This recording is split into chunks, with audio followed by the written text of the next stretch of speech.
Hey guys, today we're going to be taking a look at the top 5 reasons why you should meditate. So let's jump in. Number 1, improves focus and attention. Mindfulness meditation is where you bring your awareness to the present moment. You normally sit either cross-legged or on a chair and focus on your breath. If you've ever done this yourself, then you know how hard it is to stay focused, as your mind loves to wander off. But the aim of the game is to not beat yourself up every time your mind wanders. Instead, you bring your focus back to the breath and start again. This exercise sharpens the mind's focus and increases your attention span. Each time that you realise that you're lost in thought and you refocus on your breath, you're essentially doing a bicep curl for your mind. You're training that focus muscle. We all know the benefits of physical exercise, and hopefully many of us regularly run, play sports or hit the gym. But for some reason, we don't feel the need to exercise our brain in the same way. But by including meditation as part of your daily routine, you can condition your mind in the same way that you'd condition your body. I mean, to be in great shape, you don't have to work out 24/7, right? All you really need to do is exercise for, say, an hour every day. And the same goes for meditation, right? Even just by meditating for 20, 10, or even 5 minutes a day, you can reap the rewards that we're going to explore in this video. Reason number 2, reduce anxiety. Like a lot of people, I get general anxiety from time to time, meaning I'm not anxious about a specific thing, but I just overall feel a bit anxious. Luckily, I don't get severe anxiety, but even still it definitely decreases the quality of my life whenever it arises. So, when I heard that meditation can reduce anxiety levels, it definitely piqued my interest. A scientific study conducted at the prestigious Oxford University in my home country of England explored how meditation affects anxiety levels. 238 employees from Google and another company called Roche gave 10 to 20 minutes of meditation a go for 8 weeks using the Headspace app. The results were a 31% decrease in symptoms of anxiety and a 46% decrease in symptoms of depression. Now, it's all well and good asking people if they felt less anxious after meditating, but how can we be sure that meditation is actually having an impact? Let's explore this. When you engage in a behaviour repeatedly over time, it actually changes the physical structure of your brain. This is called neuroplasticity. I know this might sound a bit weird, but you can actually detect these changes using MRI scans. Meditation literally changes the size and thickness of certain regions of your brain, which is pretty cool. And reason number 3, reduce stress. The world we live in can be very stressful, and when we're stressed, life isn't much fun. But luckily, meditation is a neat tool that you can use to become more resilient to the stresses that pop up in our everyday lives. It's important to remember that stress isn't a tangible thing, right? It's a reaction to something. And by meditating, you won't necessarily stop the stressful event or situation itself, but you will be able to control the extent to which that thing stresses you out. Inside your brain right now is a collection of cells known as the amygdala, which is the Latin word for almond, as the 2 nuclei that form the amygdala are almond-shaped. This part of the brain plays an important role in our emotional responses, especially to fear. In the 1930s, 2 scientists investigated this part of the brain. They removed the amygdala of rhesus monkeys to observe the effects, which were quite incredible. After having their amygdalas removed, the rhesus monkeys displayed much less fear. They would approach objects such as snakes, which they would definitely have avoided prior to having the surgery. And now, you might be asking, why are you telling me this? What does this have to do with meditation? Well, good question. By practicing meditation, you dampen the activity in your amygdala, which means that we are much less reactive to stresses and recover better from stressful situations. So, if you're going out for a walk and you come across a snake, it's probably best that you don't go up to it and say hello, like the rhesus monkeys did.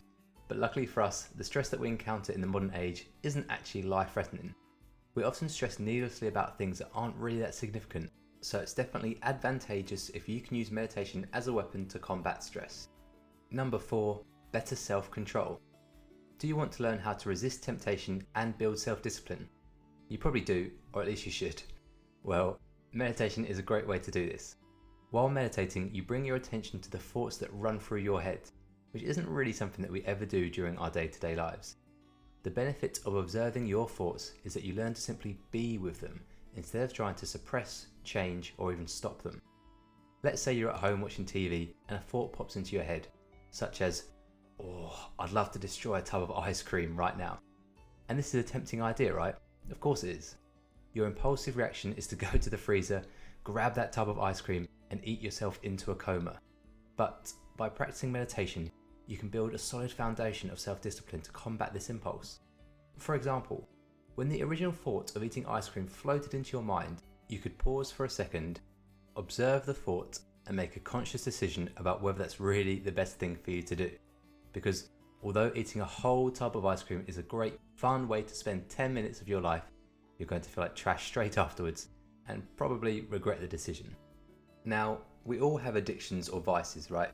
For some people, they may be fairly innocuous, like being addicted to sugar, watching TV, or scrolling through social media. And for others, they can be quite severe, such as being addicted to alcohol, drugs, and gambling. I've never had any hardcore addictions, but for me, I've always found it really hard to stop craving sugar once I've had a taste of it. Like, if a bag of sweets or candy is opened and my self-control isn't really what it should be, I'm one of those people that will keep eating until I make myself sick. But when I'm smashing out the daily meditations, I definitely feel that it's so much easier to squash the impulsive thought before it even gets a chance to materialize into me raiding the kitchen for sugar.